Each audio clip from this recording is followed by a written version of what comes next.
بدي احكي مع الرئيس. دقيقة، مراد علمدار بده يحكي مع الرئيس. لازم تاخذ موعد.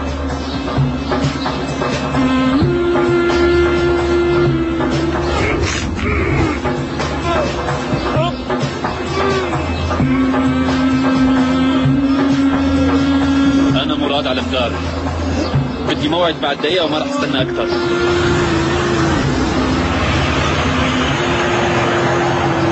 ما عاد في داعي.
أنا بس بدي أحكي.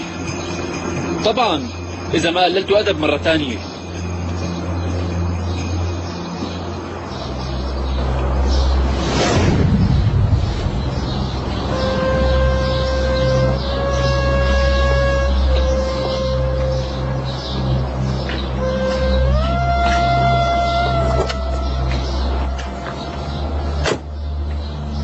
انزل من السيارة.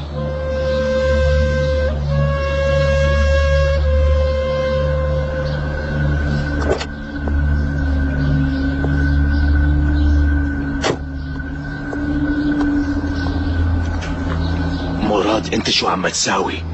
نص النهار وبيدك قنبلة؟ وانت شو عم تعمل؟ عم تقتحم مكتبي بنص النهار؟ انا شو دخلني بهالشغلة يا مراد؟ حذرتك امبارح. انت كيف بتسمح انه يموتوا ناس ابرياء؟ بعض الشغلات صعب واحد يفهمك اياها بالحكي. عم بتقول بدي اصير رجل اعمال، وانا هيك حابب اخدم وطني، ونحن عم نساعدك على هذا الاساس، بس عم نشوفك عم تخربها بين المنظمات والمخابرات، وما عندك حق انك تتخطى حدودك بهالشكل يا مراد ابدا. انا ما طلبت منك اذن مشان اخدم وطني. كل رجال الاعمال كان بدهم علي عسكري، بدك يعني يتفرج؟ عم تقول انه مو انت اللي اقتحمت مكتبي، وهالعيب بكفيك، لانه في حدا بيقدر ببلدك يجي ويقتحم لي مكتبي وانت ما عندك علم؟ معقول؟ انا اللي قلت لك تخطف علي عسكري؟ ما عم تفهم يا مراد، انت ما فيك تعمل هذا الشيء. اذا اي حدا بيتطاول وبياخد شيء من ايدي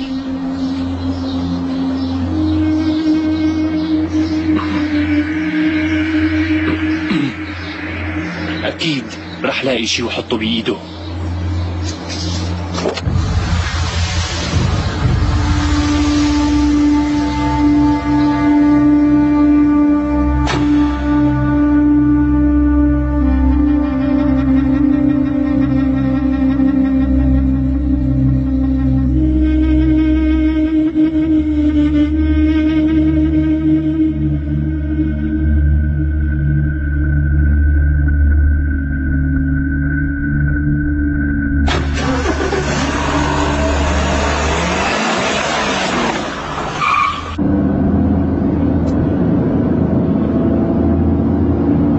عبد الحي،